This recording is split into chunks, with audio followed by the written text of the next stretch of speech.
He's just 15 years old. The very, very special soul. He's been born and brought up in Krishna consciousness by his wonderful parents. And I know his father very well from 21 years ago, Ram Vijay Prabhu. And so, yeah, what makes Vijay Krishna special? He's like any other 15-year-old kid, you might say. He loves to play tennis, loves to debate, but there's something that makes him special. And the thing that makes him special is that he's able to connect with Krishna, and he's also able to contribute because of that connection. And I feel that such souls are very, very special because they're able to connect and contribute in very special ways. And they have a very bright future going forward. So looking forward to how he evolves and how he elevates his consciousness. So thank you so much, Vijay Krishna Prabhu, for accepting our invitation again. We are really looking forward to this class. And please take it over, Prabhu. I'll start the recording now. Thank you. Hare Krishna. Hare Krishna, Prabhuji. Firstly, I would like to thank my very senior host, Gaurakumar Prabhuji, for happily inviting me for a second time. It's always a pleasure to come and be in the association of Vaishnavas, whoever one can be. I'll start with the pranam mantras and then we can begin today's discussion. Om Jnana Timirandasya Jnananjana Shalakaya Chakshurunmilitam Yena Tasmai Shri Gurave Namaha Shri Chaitanya Manobhishtam Stapitam Yena Bhutale Swayam Rupam Kadamhayam Dadati Swapadantikam Vandeham Shri Guruho Shri Yutapadakamalam Shri Gurun Vaishnavamscha Shri Rupam Sagrajatam Sahagana Raghunathanvitam Tvam Sajivam Sadvaitam Savadutam Parijana Sahitam Krishna Chaitanya Devam Shri Radha Krishna Padan Sahagana Lalita Shri Vishakhanvitamscha He Krishna Karuna Sindhu Dina Bandhu Jagatpate Gopeshwa Gopika Kanta Radha Kanta Namostute Tapta Kanchana Gaurangi Radhe Vrindavaneshwari Vanusude Devi Pranamami Hari Priye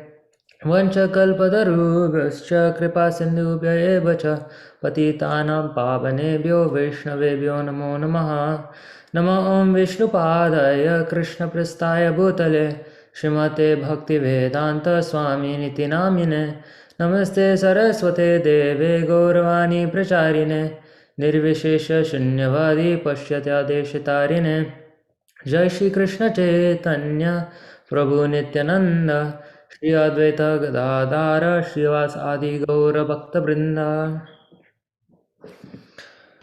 So, we'll begin today's discussion by a little bit starting with something that connects all of us. At a point of our time, or in a point of our life, all of us have received some sort of advice, some sort of instruction, whether it would have been to create a New Year's resolution, or whether it was an investment 10 years ago that you should have made, or anything like that.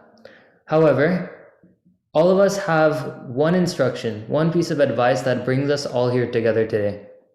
And that is that instruction, that advice about studying spiritual philosophy. And as spiritual philosophy goes, it entails a huge variety of things. So today, in order to simplify such advice, we will be discussing the essence of all of it. So I'm sharing my screen at this time. Gaurakumar Prabhuji, can you confirm that you can see it? Okay. So today we will be speaking about the essence of all advice. So last time when we had discussed, we had talked about Vedaha Pramanam. We had talked about that the Vedas are the original source and they are the ultimate source to turn to whenever we are speaking spiritual knowledge. Last time we had begun our discussion in a search for this knowledge. We had looked at existing ways that we get information today from. For example, we had looked at pratyaksha, or knowledge derived from sense perception. And we'd also looked at anuman, that knowledge which we derive through logic and reasoning, to kind of fill the gaps that pratyaksha, sense perception, may leave us with. And last time we had also discussed about shabda praman, that knowledge which is obtained from another person or an expert testimonial. So we had talked about all of these different ways where we may obtain knowledge. And we had discussed whether or not we would be able to use that knowledge to try to understand something greater than this material world. And as Srila Jiva Goswami reminded us, there are 4 defects when it comes to these forms of knowledge. The first one is Brahma. That defect, which is made due to ignorance in all of these forms of knowledge that we use. The second defect was Pramad. Those mistakes made due to inattentiveness. The third mistake that we had discussed last time was Vipralipsa. Those mistakes made due to our cheating tendency. However, Srila Jiva Goswami said even if there was a person that was devoid of Brahma, that didn't fall in ignorance, or if there was a source of knowledge that was devoid of Pramad, which wasn't inattentive and was all-knowing, and let's say, hypothetically, even if there was a source of knowledge that did not contain a trace of Vipralipsa, the cheating tendency, Srila Jiva Goswami had said that Karana Partava, the limitations within all of these different forms of knowledge, is what will hold us back from using them for any spiritual source. So then, Srila Jiva Goswami left us with a question in our mind. That, what source of knowledge should we use? And last time we had established that Vedaha Pramanam, that the Vedas is the source of knowledge that we're looking for. We had discussed how the Vedas are Anadi Siddha, Anadi, without a beginning, how they were eternal. And we had also talked about how they were Sarva Purusha Paramparasu, how they had reached all different civilizations at all times. It wasn't that any group of people were left out from this knowledge. And Srila Jiva Goswami had also discussed in our previous talk that the Vedas are Sarva Lokik Alokik Jnana Nidan, that they are the root cause of all worldly and spiritual knowledge. So with that, we begin today's discussion. So, the Vedas entail a large amount of topics as we had discussed last time. And we had discussed that it could be anything from singing, or it could be anything to astrology or mathematics. All of those are discussed within the Vedas. So the question arises, where do we start looking? We discussed the size of the Vedas last time. How there are over 400,000 verses and thousands of pieces of literature, separate and individual. How could any one of us hope to read all of that or to understand all of that throughout this lifetime? Luckily, dear devotees, all-merciful Lord Shri Krishna has simplified that for us in the 15th chapter of Bhagavad Gita. Lord Krishna says that Sarvasya chaham hidi sannivishto matah smritir jnanam apauhanam cha vedescha sarver aham eva vedyo vedanta krit veda videva chaham. He says, by all the Vedas, I am to be known. And there we go. Lord Shri Krishna has simplified that within the Vedas, the knowledge that we are looking for, we should directly jump to that knowledge which pertains to Krishna. Because by all of the Vedas, Krishna is to be known. And he is the sole goal of the Vedas. So, from all forms of knowledge, we have simplified down to the Vedas, as they're the ones they can help us to attain spiritual knowledge. And out of all of the different aspects of the Vedas, we have narrowed it down to Lord Shri Krishna, who is our ultimate goal and our ultimate focus for today's discussion. However, even in understanding Krishna, there are many paths one can take. For example, one may choose to use Karma Yoga, which is a type of yoga discussed in Bhagavad Gita, which pertains to offering the results of one's work to Lord Sri Krishna in order to understand him.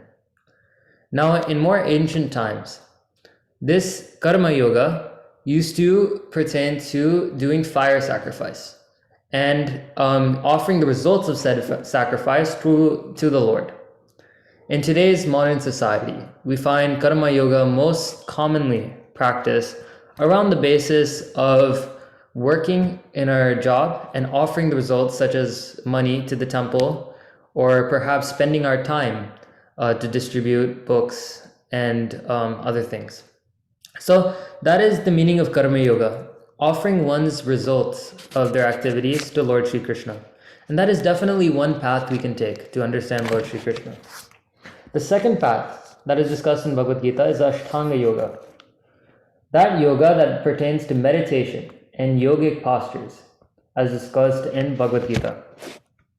However, this too is very difficult to do in modern times, because as far as yogic postures is concerned, that is there for sure.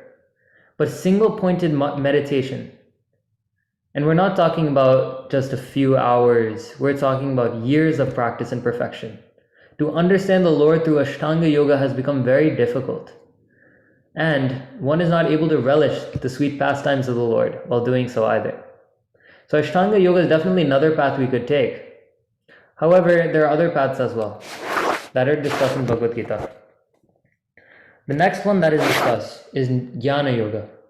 That knowledge that pertains to understanding the Lord through through learning about him, through books, through discussion with other devotees. All of that is entailed into being what is known as Jnana yoga. Reading about Krishna, discussing Krishna, all of that is learning about the Lord. And that definitely can help one to understand the Supreme Lord. And finally, the last pathway that is discussed in Bhagavad Gita is Bhakti yoga. And that is the yoga where we do devotional loving service to the Lord without anything in return. We're saying, "Dear Lord, please, I want to serve you, and I have no strings attached. I'm not expecting anything in return." And we can most commonly see this whenever it comes to serving the deities, or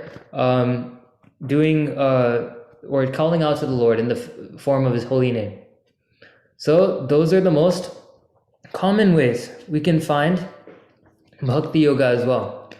And all four of these practices are definitely valid ways to understand the Supreme Lord. However, Lord Sri Krishna has also made it clear to us out of which four paths, which one can directly lead us to him first. In the 18th chapter of Bhagavad Gita, Lord Sri Krishna says, "Bhaktya mam abhijanati yavan yaschasmi tattvataha." He says that one can understand me as I am, as the Supreme Personality of Godhead, only by bhaktya, or devotional service.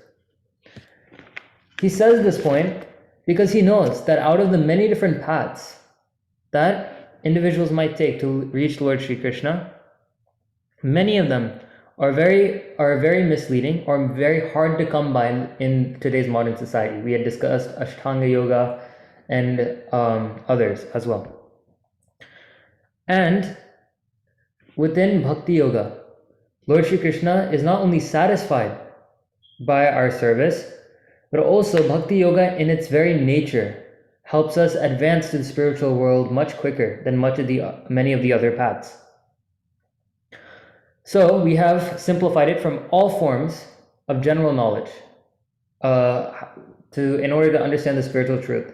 From all forms of general knowledge, we've simplified it to the Vedas from last discussion. And from the Vedas, Lord Sri Krishna is telling us that I am to be known, so we've simplified our search towards understanding Lord Sri Krishna. And from there, out of all the different paths one may take to understand Lord Sri Krishna, Lord Sri Krishna is saying that Bhakti yoga is the path that we must take. However, to understand this Bhakti yoga is very difficult. And luckily, we have some acharyas that are willing to help us. Now, one of the backbones of our Gaudiya philosophy, our Gaudiya Siddhanta, is Srila Rupa Goswami. Now, Srila Rupa Goswami not only was a servant of Sri Chaitanya Mahaprabhu, he also went around Vrindavan rediscovering temples, one of the most famous of which is Govinda Dev Ji, who stands as one of the most prominent deities in India still today. And on top of that, Srila Rupa Goswami was no ordinary individual. He had an eternal service in the spiritual world. He still does today, in which he's known by a slightly different name, as Srila Rupa Manjari, as the servant of Lord Shri Krishna and Lord Radharani. So, Srila Rupa Goswami is here to discuss with us and talk with us about how we can understand this Bhakti Yoga. It's a very difficult concept to grasp, but he wants to simplify it because he's saying, okay, you've already looked out of all the sources of knowledge, you've come to the Vedas, and out of the Vedas, you've come to Lord Shri Krishna, and out of all the different paths you could have taken to come to Lord Shri Krishna, you've chosen Bhakti Yoga.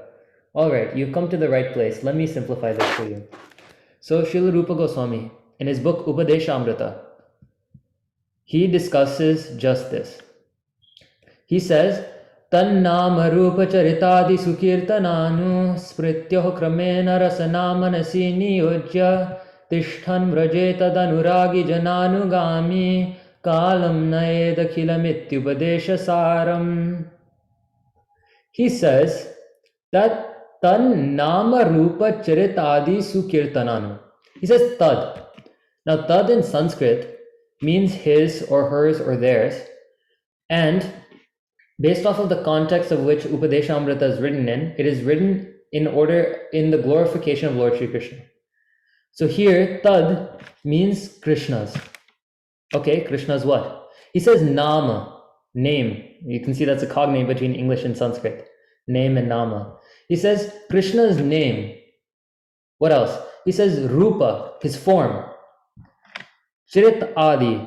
Charitra in Hindi or in Sanskrit charita means his characteristics. And adi means all other things relating to Krishna. So he's saying Krishna's name, his form, his charitadi, his characteristics, and all other things relating to Krishna. What should we do with these things? He's saying sukirtananu. He's saying su. Su means, it's a prefix in Sanskrit meaning good or done well. And kirtananu means the repetitive chanting of these, repeatedly talking about these things, repeatedly uttering these names, these forms, these characteristics, and all other things related to Krishna, including his pastimes, his sakhas, his friends, his dhams, the holy places, such as Mayapur and Vrindavan. All of those things we should do sukirtan for. And he says that's not just it.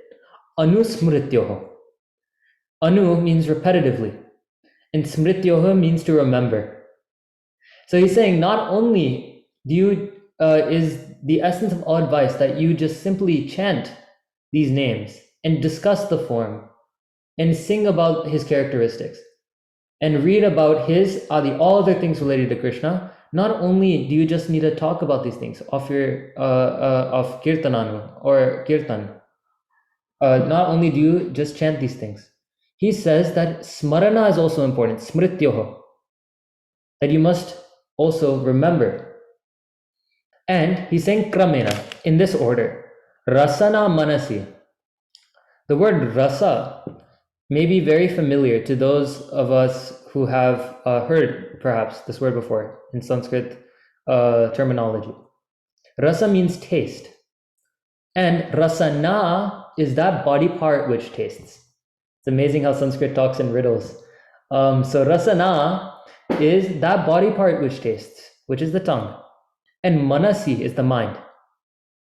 So he's saying in this order, kramena, sukirtan, when chanting the names, which body part do you use? He says rasana, the tongue, in this order. So you will connect rasana to sukirtan. And he's saying that manasi is joined with smrityoho. You use the mind to remember. So in this order, use the tongue to chant the name, the form, the charitra, the characteristics, and all other things relating to Krishna. And use the mind to remember. To remember what? The name, the form, the characteristics, and all other things related to Krishna. Niyojya, after doing this. So the assumption is already made that you're already doing this, which of course is the goal for many of us, including myself. However, he's saying Niyojya, after you've already done this. Tishtan vraje. Tishtan in Sanskrit means to sit down or to reside. And one may ask, okay, where do you want me to reside? He says Vraje, Vrindavan. Now, Vrindavan is the birthplace of Lord Sri Krishna, and the place where he grew up. And one can only imagine the immense spiritual benefit one receives by simply coming to that place. So, Srila Rupa Goswami says, Tishtan Vraje Tad Anuragi Jananugami. One might ask, what should I do once I'm residing in Vrindavan? And Srila Rupa Goswami responds, Tad Anuragi Jananugami, meaning Tad. Once again, that same word came up. Tad. Krishna's Anuragi, those who are dear to him. Jana, those people. Anugami. What should we do for those people? He's saying Anugami, follow in their footsteps. So not only do you reside in Vrindavan, he's saying that follow in the footsteps of those close to Krishna. Follow in their footsteps, and that can be our gurus. That can be with other devotees that we talk about or we discuss with. And that can be the acharyas that have that present themselves through their books to us, their instructions. And one may ask, okay, so I must do kirtan of Krishna's nama, rupa, charitadi, about his name, form, characteristics, and other things. And I also need to do smrityo. I need to remember Krishna's name, forms, and other things using my mind, and I need to do kirtan with my tongue. Okay. And I must reside in Vrindavan as well and follow in the footsteps of those that are close to Krishna. For how long should I do all this? Srila Rupa Goswami has an answer. He says, Kalam nayed akhilam. Kala means death, or it can also mean time in Sanskrit. And nayed, one should spend akhilam, all. He says one should spend all of their time within this lifetime in doing this service. Iti upadesha saram. This is the essence of all instruction, all advice. It's interesting because Srila Rupa Goswami's book is named Upadesha Amrita. Upadesh, you can see the same word is used here as in the verse. Upadesh means instruction or advice. And Amrit means the nectar or essence. And Sara also means essence. So actually, although there may be many verses in Upadesha Amrita, the real meaning of Upadesha Amrita is given within this verse only. That's the beautiful thing of this verse. And as Sanskrit tends to have these, there are also some double meanings hidden within this verse. The first one is that in the third line, the word tad is used ambiguously. Tad can mean Krishna, those that are close to Krishna, yes. But Srila Rupa Goswami was talking about Vraje, Vrindavan, just a second ago, right? And before that tad. So tad anuragi can also mean Vrindavan anuragi, those that are close to Vrindavan. It can also mean those who are close to Krishna, Krishna anuragi. And it can also mean Vrindavan anuragi, those that are close to Vrindavan. And as we know, Srila Krishna in his teachings in Bhagavad Gita is much more pleased if we serve the servants of his devotees rather than directly serving Krishna himself. So this is a very sweet way of looking at this verse. We can say that we serve Krishna Anuragi, and in that way, if we do the Anugami or follow in their footsteps, we will be serving the servants of Krishna. But as we know, Vrindavan is also a very special servant of Krishna, facilitating all the pastimes that Krishna has performed there. And if we serve or do the Anugami, follow in their footsteps of the servants of Vrindavan, then actually we are serving the servants of the servant of Krishna. In which way Krishna will bestow more mercy upon us. And secondly, the word Anugami, one can take the literal translation, saying that I must follow in the footsteps, literally, of all those people that are close to Krishna, going to the same places that they went to, going to Vrindavan and Mayapur, going to all the dhams, and literally following in their footsteps. But anugami can also mean figuratively following in their footsteps, by following their instructions. Srila Prabhupada has left us so many books, and we can use those books as instructions and follow in their footsteps. So this is what Srila Rupa Goswami has to say in order to perform bhakti. And not only is he saying this is the way to perform bhakti, it's saying it's the essence of everything you will learn, composed in one verse. I'm giving it straight to you. That's what Srila Rupa Goswami is saying. So, Srila Rupa Goswami understands that doing kirtan in the first line may be very, very difficult to begin with. Especially coming to the point where you have to kalam nayadakilam, spend all of your time to do it. So this is why in the verse before this verse, Srila Rupa Goswami clarifies this point.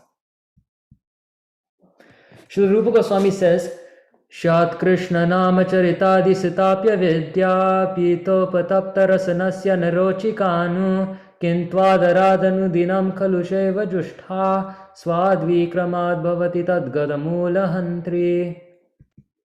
He says that the holy name, Krishna Nam, as you can see above, character, charita, pastimes and activities. Here, pastimes and activities, they've taken, Srila Prabhupada has taken for Adi, but Adi also means all things relating to Krishna, are all transcendently sweet like sugar candy.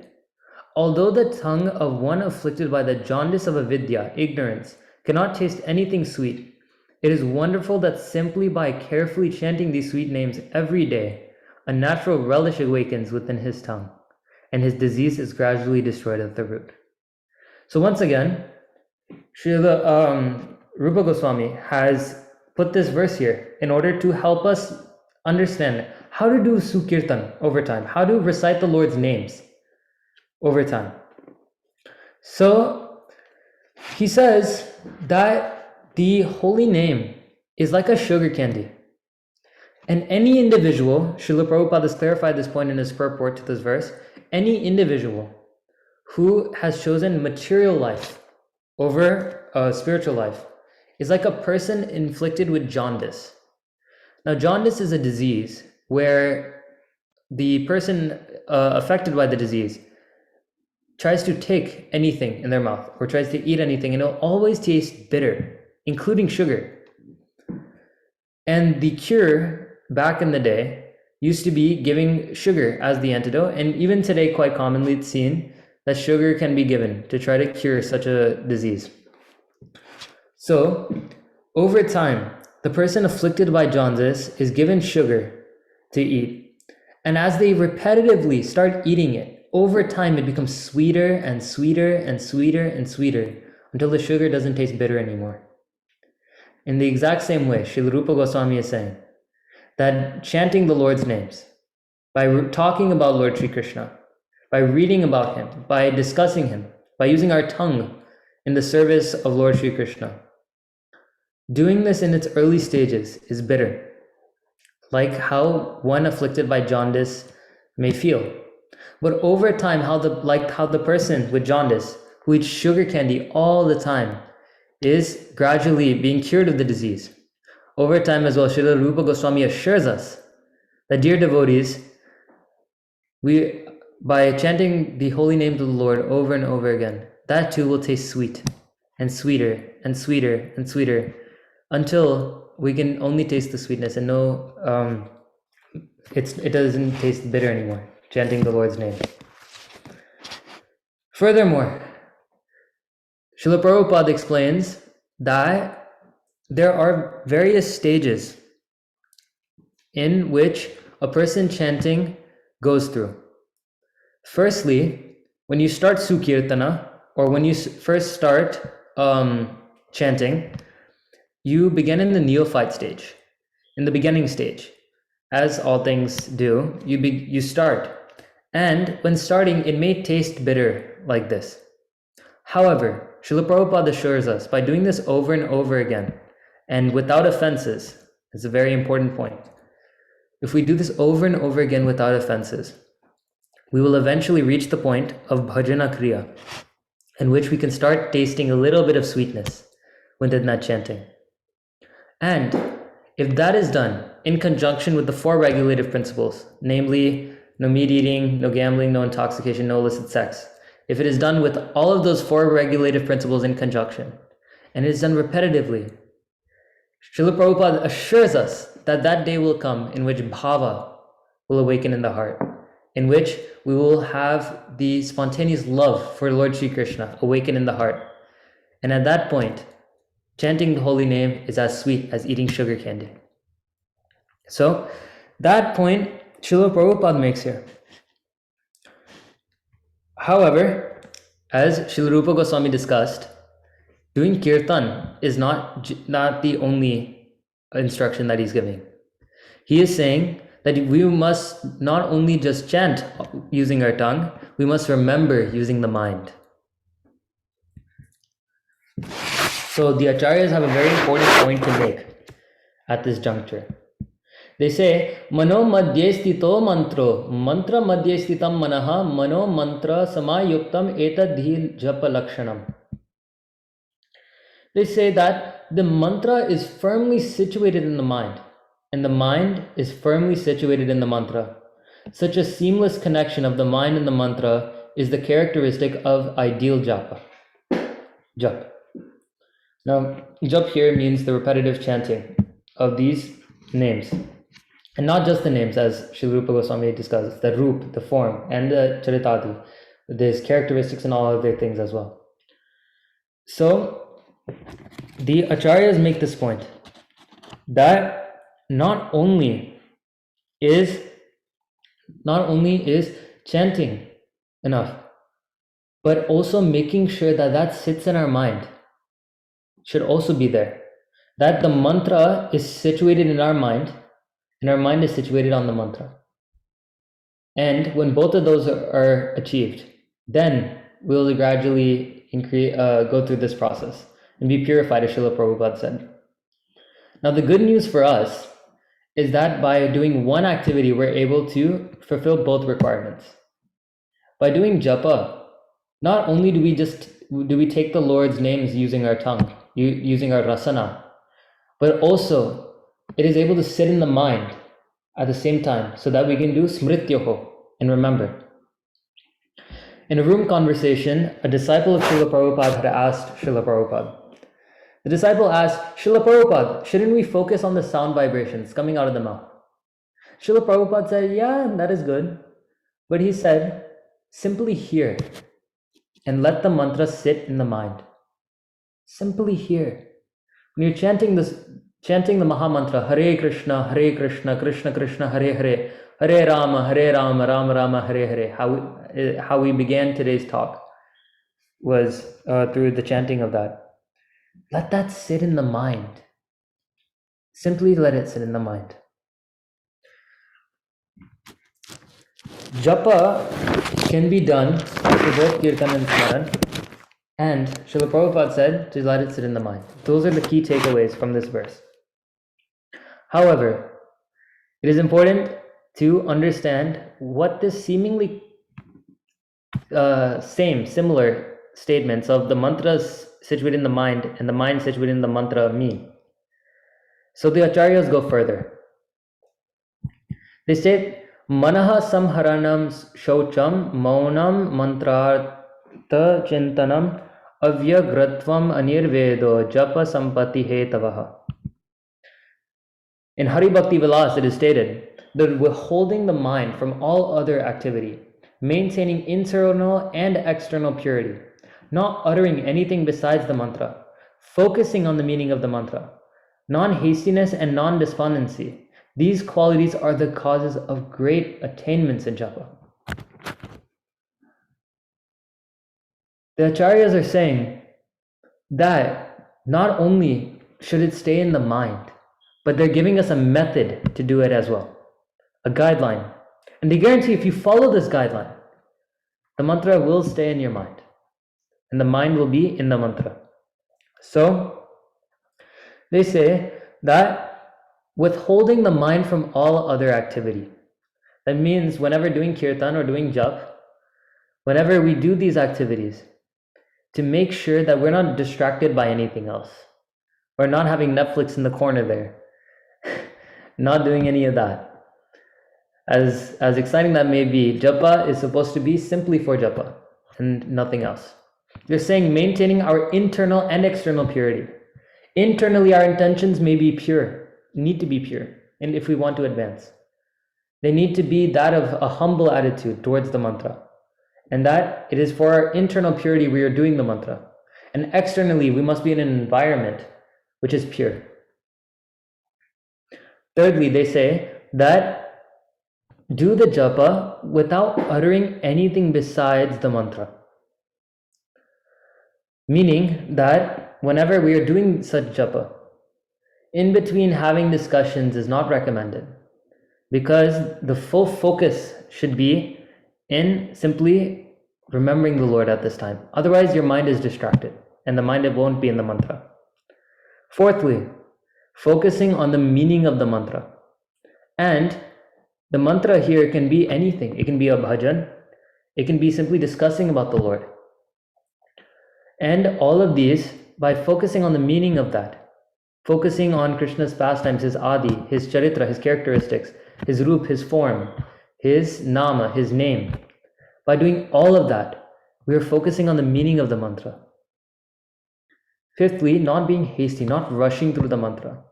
A lot of times we see this, that whenever we have rounds to do or japa, that we end up rushing. We're like, oh, I need to finish 16 rounds today, or something like that. However, this is not recommended by the acharyas.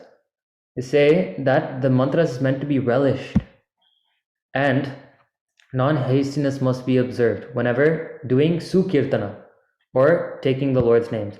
And finally, not being despondent.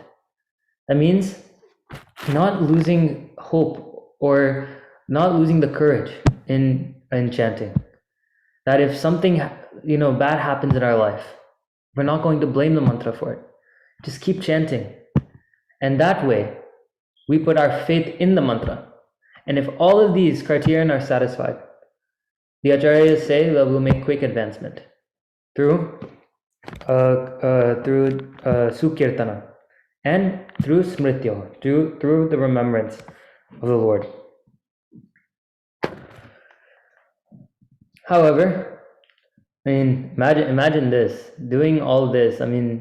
Not even withholding the mind from other activities is something we can do whenever watching TV or something like that. Doing this for something that we need to develop taste for is a very different story in and of itself. But at least the acharyas say that the mind we have somewhat control over. We can try to bring it back from where it runs off to. The mantra, however, we did not create the mantra.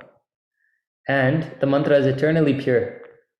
We have no control over the mantra, so our attitude to the mantra should be very different. Ataha Shri Krishna Namadi na bhavet grayam indraye sevon mukhe hi jivhado swayam eva sfurat adaha. Thus, one should know that the names and forms, once again, Krishna Nam Adi, of Krishna are not graspable by the material senses. However, when the sadhaka becomes inclined towards service, then such names, etc., manifest on the senses of the sadhaka by their own volition. So sadhaka here means the person chanting or the practitioner. So an interesting point is made in Bhakti Rasamrita Sindhu. The point is made that it is not graspable. We're not able to grasp the mantra by the material senses, by our mind. So that means the mantra has to willingly enter our mind. And how do we make it do that? Well, as Srila Rupa Goswami has shown by example, there's only one way to have the mantra stay in our mind. And that is by praying to the mantra. We have no control over the mantra. And we must beg the mantra, please stay in my mind. Smrityoho. Let me remember that Lord.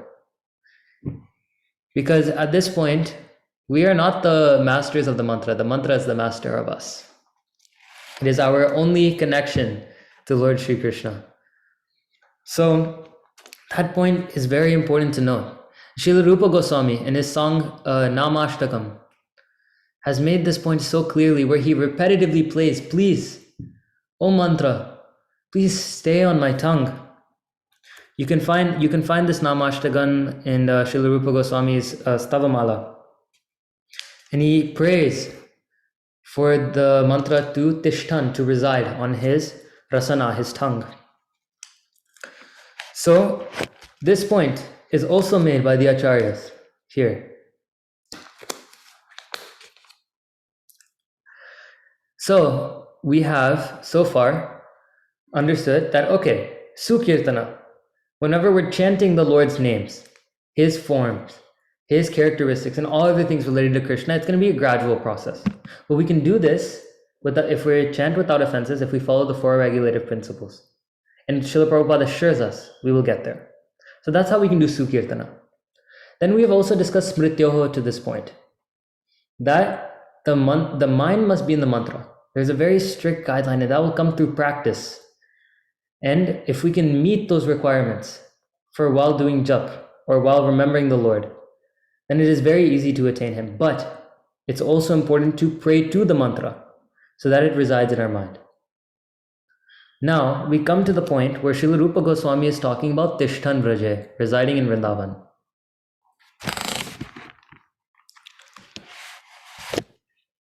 So, residing in Vrindavan, Tishtan Vraje.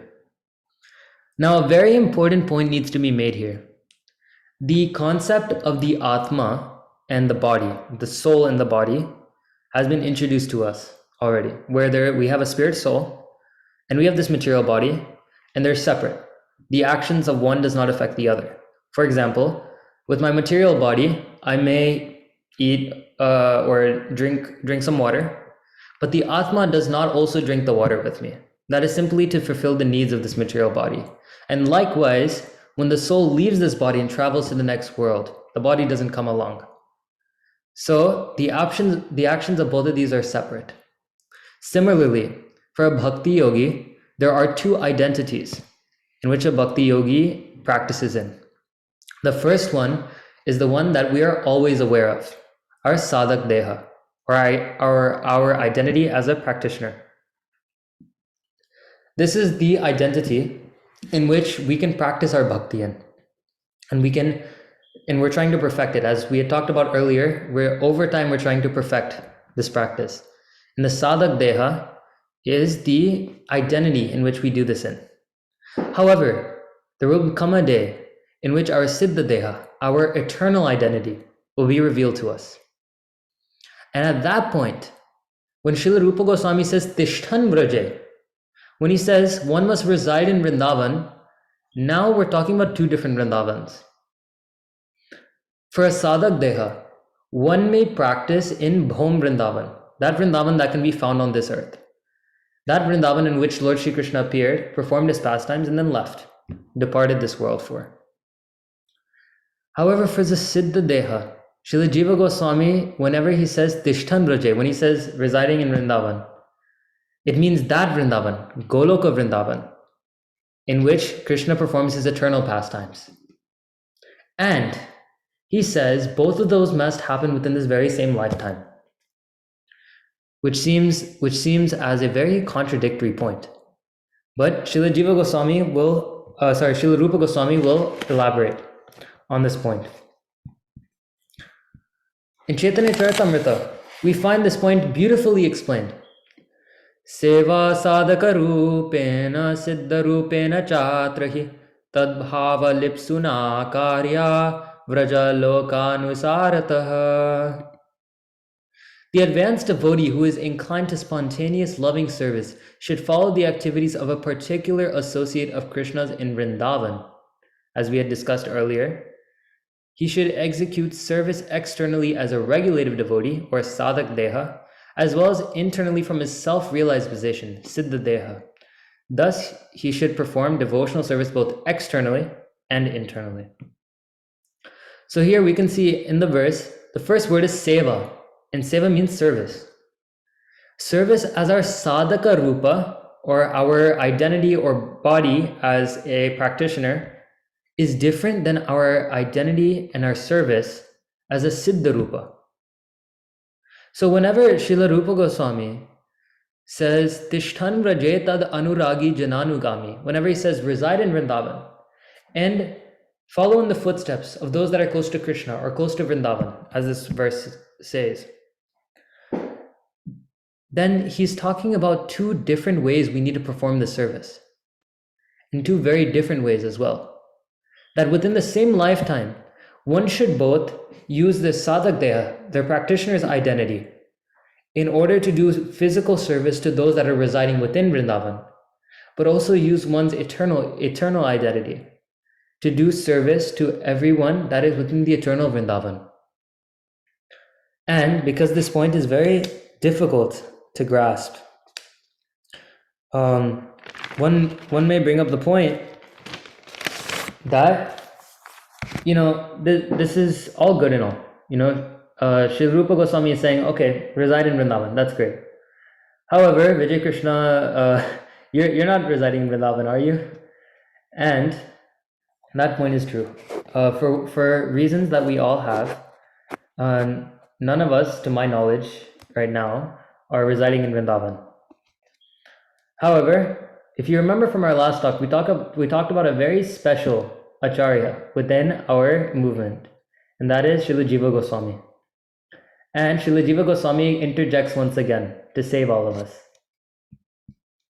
He says in his commentary to Bhakti Rasamrita Sindhu, he says, Samarthye Sativraje Shriman Nanda Vrajavasthane Shri Vrindavanado Sharirena Vasam Kuryat Tad Abhave Manasapityartaha. He's saying Samarthya, he's challenging us. Samarthya, if you have this courage, if you have this capability, Sativraje Shriman Nanda Vrajavasthane, reside in that place. Go to that place in which Nanda Maharaj, the father of Lord Shri Krishna, Vrajavas, resided in. Sthane, that place. Shri Vrindavanado Sharirena Vasam Kuryat. Reside with your body, Sharirena, Vasam, reside in that Vrindavan, in which who? Nanda Maharaj resided in, as the father of Lord Shri Krishna. So he's saying, if you have this capability, if you have this courage, do this. Reside in that same place. And he leaves no excuses for us. He is covering all the details. He's saying, in that very same Vrindavan in which Lord Nanda Maharaj was in, and reside with your body. And he says, Tadabhave, if you lack such capability, simply reside with your mind. So Srila Jiva Goswami, he says that if one has the caliber, one should reside through one's physical body in the same Vraja that Nanda Maharaj resided in. However, in the absence of such caliber, one can also reside through one's mind. And how do we do that? How do we reside through the mind? By doing things like how we are all meeting today, dear devotees. By coming together in sadhu sangha, by coming together as devotees, by singing about the Lord's glories. All of us bring a part of Vrindavan with us wherever the Lord's name is heard, wherever we're all discussing about the Lord. So, when it comes to not residing in Vrindavan, as far as practicality is concerned, if someone wants to raise that point, Srila Jiva Goswami is ready. He's challenging us, if you can stay in Vrindavan, do so. However, in the absence of such capability, one can reside there through one's mind. However, important point must be made here, that it is always preferred that we reside in the same place that Lord Shri Krishna grew up in, as one can imagine the immense spiritual benefits that one receives. So, earlier we had talked about our Siddha Deha and Sadhak Deha. And speaking of residing through one's mind, this can be used for not only Sadhak Deha, if we cannot as a practitioner be in the physical form of Vrindavan, in home Vrindavan, but this can also be used in our Siddha Deha, in our eternal form, once it is revealed to us, to reside in Goloka Vrindavan within the same lifetime. Now one may ask, okay, how is this possible? Give me an example. And luckily, one of our greatest acharyas is a perfect living example of this, Srila Narottam Das Thakur. Now, Srila Narottam Das Thakur, in various songs, he has composed verses such as Ha Swarup Sanatana Rupa Raghunath Bhatta Juka Shri Jiva Ha Prabhu Lokanath. He is saying, O Swarup Damodar, personal secretary of Lord Chaitanya, O Six Goswami, Srila Rupa Goswami, Sanatan Goswami, Sri Raghunath Bhatta Goswami, Sri Gopal Bhatta Goswami, Jiva Goswami, and Sri Raghunath Das Goswami, O Lokanath Goswami, my beloved spiritual master. Narottam Das Thakur also prays for your mercy. Now, Srila Narottam Das Thakur he's calling out to individuals that were all there at his time. He was physically in Vrindavan, and he was praying to all of those that were around him, his gurus, and those that are close to Krishna, as we had talked about. Krishna Anuragi, Tad Anuragi, those that were close to Krishna. He's praying for them, those that are around him on the world at that time. The same way, as a practitioner, in our sadhak deha, we can pray to all those that are around us, our acharyas, our gurus. However, Narottam Das Thakur not only knew about his sadhak deha as a practitioner, he also was aware about his siddha deha. And we see a very different tone in his other compilations. The earlier verse was from his song Shri Krishna Chaitanya Prabhu, and this one is from Radha Krishna Pranamora, in which he says, Lalita Vishaka Adi Jati Jata Sakhi Brinda Anyaya Koribo Seva Charanara Vinda. He says, with the permission of all the Sakhis headed by Lalita and Vishaka, I will serve the lotus feet of Radha and Krishna. And one might say, but Vishaka Adi, Lalita Vishaka Adi, the Sakhis, they're not physically there with him. Well, they are present in Goloka Vrindavan, in which Srila Rupa Goswami, whenever he says, Anugami, follow in the footsteps of those that are Tad Anuragi, those that are close to Krishna. He is not just talking about those that are present on this material world, dear devotees. He's talking about also follow in the footsteps of those that are within the eternal Vrindavan. Not just those that are in Vrindavan, but also those that are in Vrindavan. And we can see Narottam Das Thakur is a perfect living example of just this.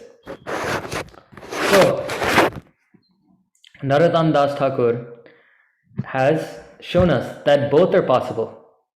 That we, through our sadhak deha, we're able to serve those that are around us. And with our siddha deha, we're able to serve those that are around us eternally. However, one might say, I don't have access to such individuals around me. I'm only aware of my sadhak deha, my practitioner identity as of now, and I don't have anybody to serve. I don't have any gurus or any people leading me in life. I don't know who to serve. Luckily, Lord Shri Krishna has left no excuses for us. Tulsi is always there for all of us to serve, and she is accessible anywhere. And even those that are the most fallen are allowed to serve Tulsi. Krishna says, Patram Pushpam Phalam Toyam Yome Bhaktya Prayachati in the 9th chapter of Bhagavad Gita. Anyone who offers me Tulsi, I accept them with love. So simply cultivating Tulsi is enough to satisfy Lord Shri Krishna. And where is the proof that Tulsi is Tad Anuragi, that she is close to Krishna, that she is an associate of Krishna? Where is the proof? Well, in the invocation prayers for Srimati Tulsi Devi, we say Vrindaye Tulsi Devaye Priyaye Keshavasya Cha Krishna Bhakti Prade Devi Satyavate Namo Namaha. We say Tulsi Devyaye Priyaye Keshava. She who is beloved by Krishna, by Keshava. And not only that, our desire is to obtain the service of Shri Shri Radha Krishna through her. So, if we don't have anyone else to serve, Srila Rupa Goswami says that do not worry, that If we do not have anyone to serve, at least we have Tulsi Maharani. She will always be there for us, and she is accessible everywhere. And she is the most merciful as well. So, at that point, Srila Rupa Goswami leaves us here. He says that Tan Nama Rupa Charitadi, that Krishna's name, his form, his characteristics, and all other things relating to Krishna. What should we do with those? Sukirtananu. We should do kirtan of them. But remember, kirtan is a gradual process in which we will make mistakes, we will stumble. But over time, like a sugar candy, we'll progress to the point where we can do Sukirtananu, to the point that Srila Rupa Goswami is asking us. And he doesn't stop there. He says, Anusmrityoho, always remember. How do we remember? By keeping the mind and the mantra and the mantra and the mind.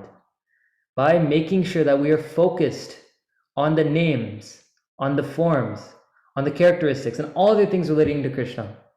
And that those are remaining in our mind. Smrityoho. Kramena rasana, doing kirtan with the tongue. And manasi, remembering with the mind. And he doesn't stop there. He says, Tishtan Vraje, reside in Vrindavan. And which Vrindavan is he talking about? He's talking about two Vrindavans. Bhaum Vrindavan, that Vrindavan that is on this earth. And Goloka Vrindavan, that eternal Vrindavan. And he doesn't stop there either. He says, Tad Anuragi Jananugami, that follow in the footsteps, literally and figuratively, of those that are close to Krishna, or even better yet, close to Vrindavan. And do that with your sadhak deha, with your practitioner identity, by serving them physically on this world, but also through your siddha deha. That when that is revealed to you, serve them eternally. And finally, he makes his point that kalam naye dakhilam, do this for all time. All the time that you can invest, I'm begging you, please do this. Iti upadesha saram, this is the essence of all advice. So, with that, I have exhausted my time, I believe. I would firstly like to thank all of you for coming here. An important point must be made that without a speaker, a lesson like this or a discussion like this can still happen, as a new speaker can be called. But without an audience, there is no possible discussion. So definitely out of the two, the audience is much more important. And I thank all of you for coming here today. And I also would like to ask forgiveness for any mistakes I may have made throughout today's discourse. And please pray for me so that I can advance and correct those mistakes, hopefully. And if there is anything good that you like from this presentation, I'll happily offer that to my gurus, as this presentation would have not been possible without their help. And with that, I'll hand it back to Gaurakumar for any questions or anything of that sort. First of all, this was an amazing class, Vijay Krishna Prabhu. Amazing, very shastrik, very enlightening, very nourishing. So thank you for taking the time to prepare for this class. I almost felt that Hari Parshad Prabhu was here. Your style is very similar to his style. So thank you. I'll just open it up now if anybody has. First of all, do you have time, Prabhu? For some like Yes, of course, Prabhu. Okay. All the time you need me for. Thank you. Anybody would like to say anything about the class, or they have any questions? Please, now is the time. Unmute, please. Unmute and speak.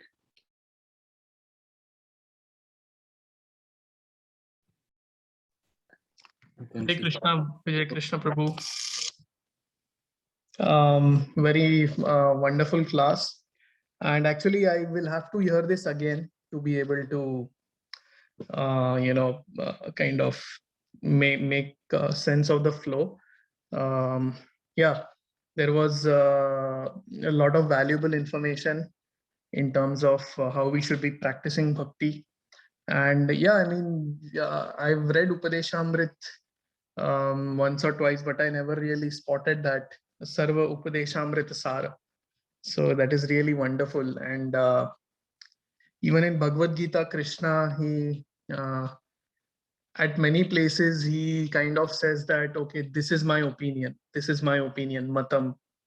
And that kind of summarizes what he wants to say. So similarly here, Rupa Goswami is kind of summarizing everything what he wants to say. So right from the yoga ladder to bhakti yoga to ultimately the essence of everything is that one verse, which is amazing. So yeah, thank you very much. And one thing I do share with you is my appreciation for Jiva Goswami.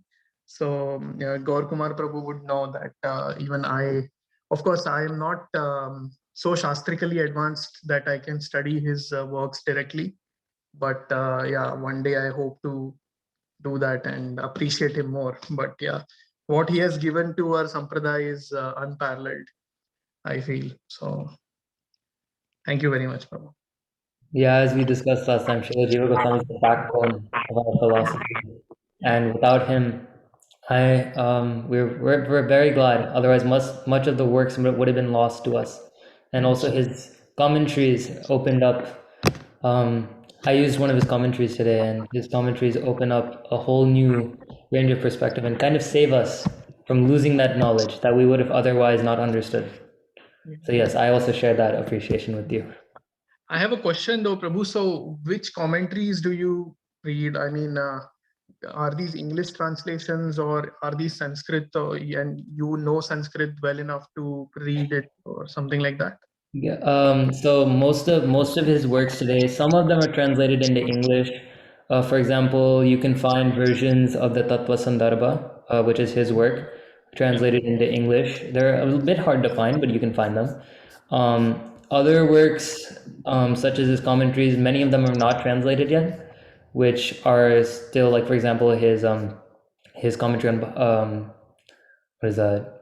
He has multiple commentaries that are in like Sanskrit or have only been translated into Hindi as of now, or other languages as of sort. So there are devotees that are working on translating these works. So hopefully we can all get to relish. But as of now, many of them are yet to be opened up to us, which is always a bright thing because at least we have something to look forward to as more and more of them get translated. So Thank you, bro. Thank you.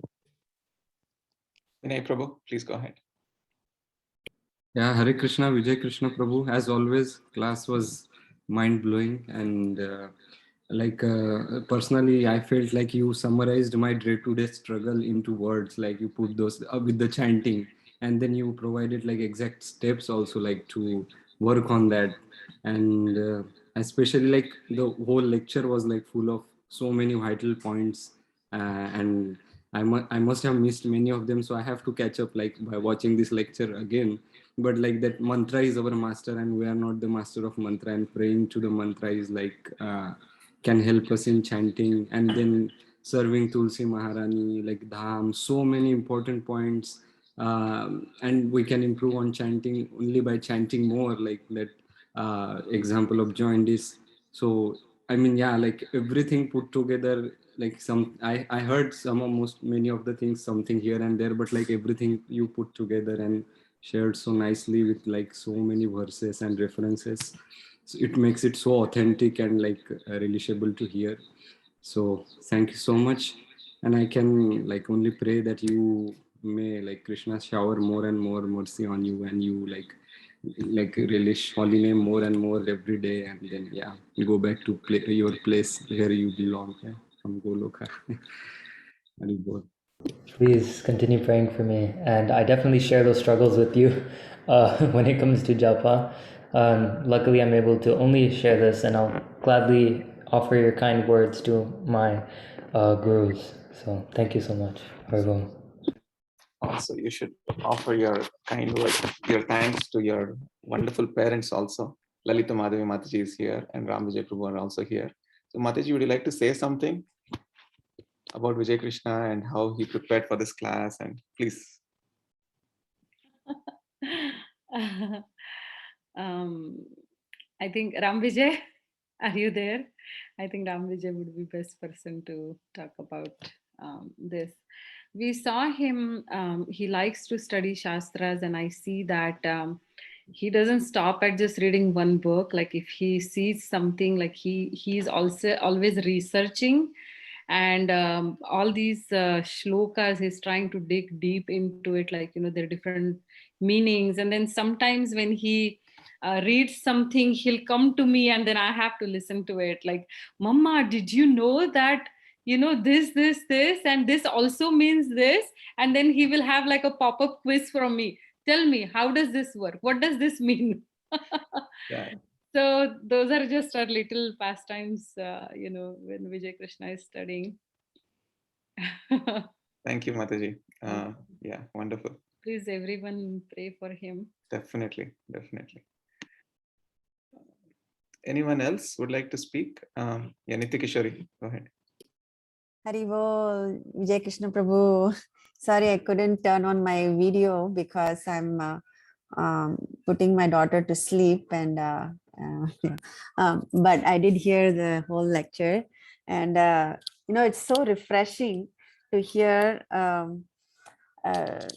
the works of our great acharyas from such a young, the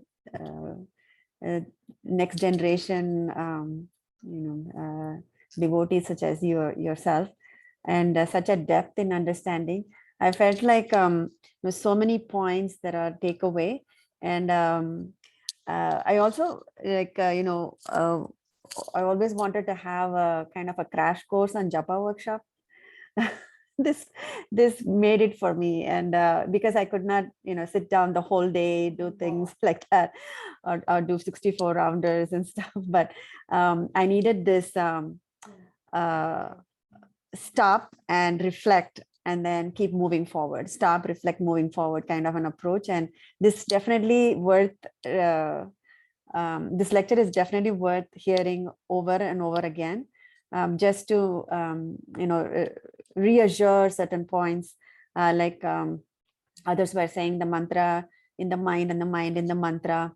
And most importantly, the one that I'm going to definitely take away is surrendering and praying to the mantra itself. I think that was like mind-blowing for me, and I never thought of that before.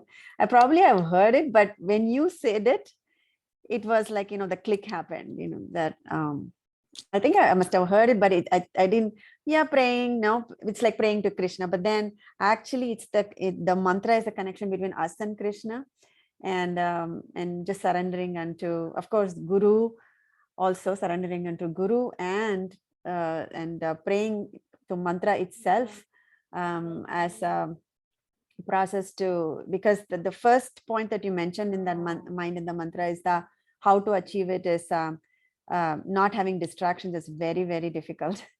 So, but just throwing out our intention, saying that, please help me do that. Please, I surrender to the mantra. Please, I pray to you so that you reside in my mind throughout the japa. It's very definitely a takeaway for me.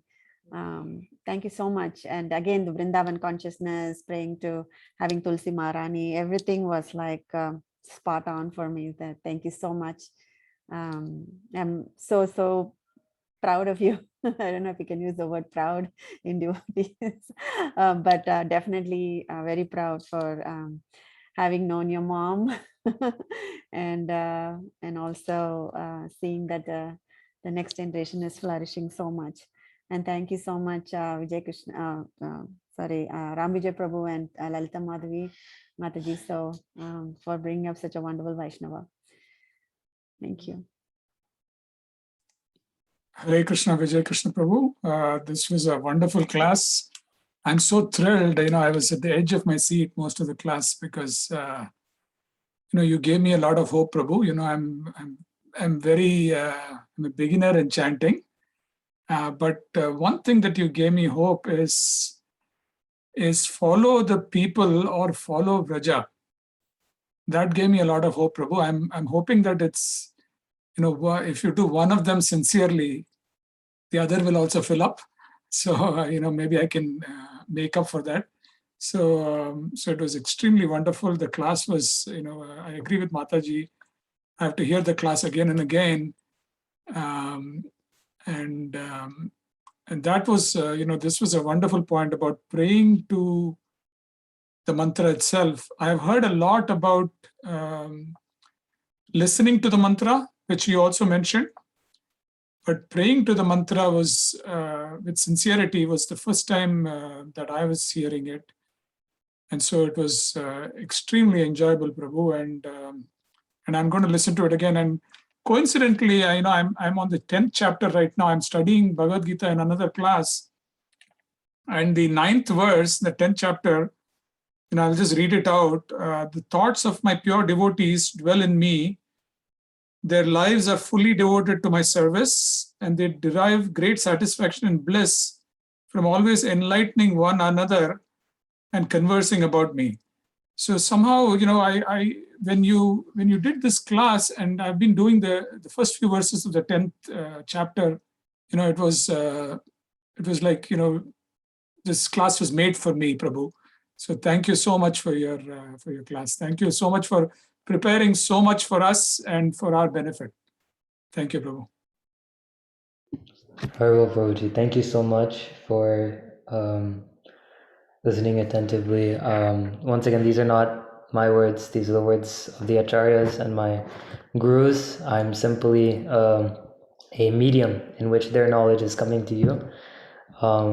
But besides that, I have no other purpose. But thank you so much, Prabhuji.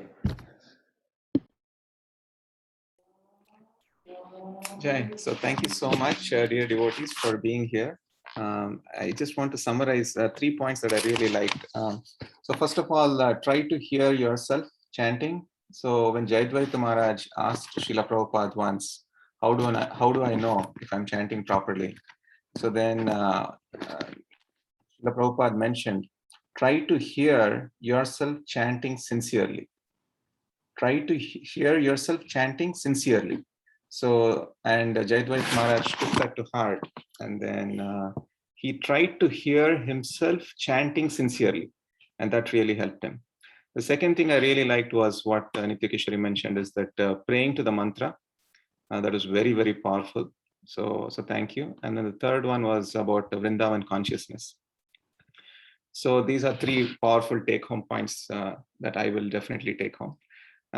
So also, I just had one minor question here.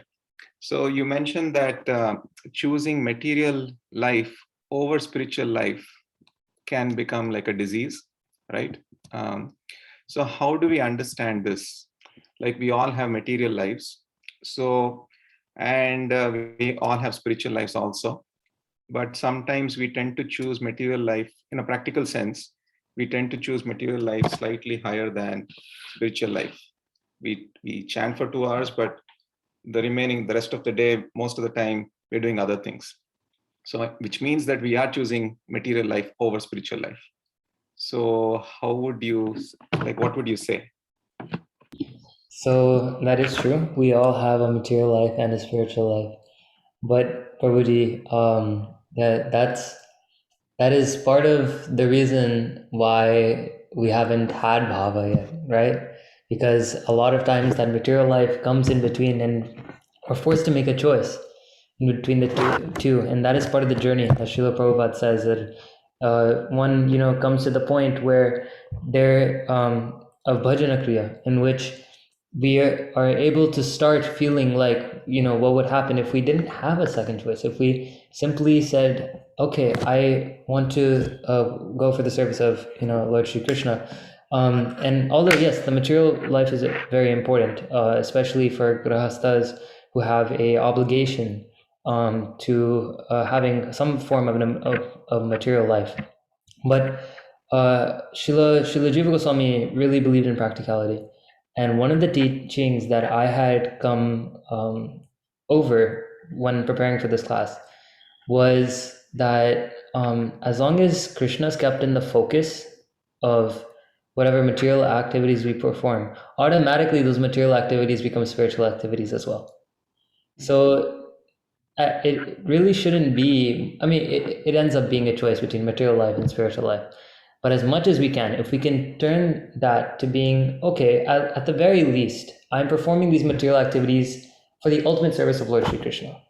And genuinely you mean that, meaning that you're going to perform this activity and you're going to use its results or use the activity itself in some form of service to Krishna.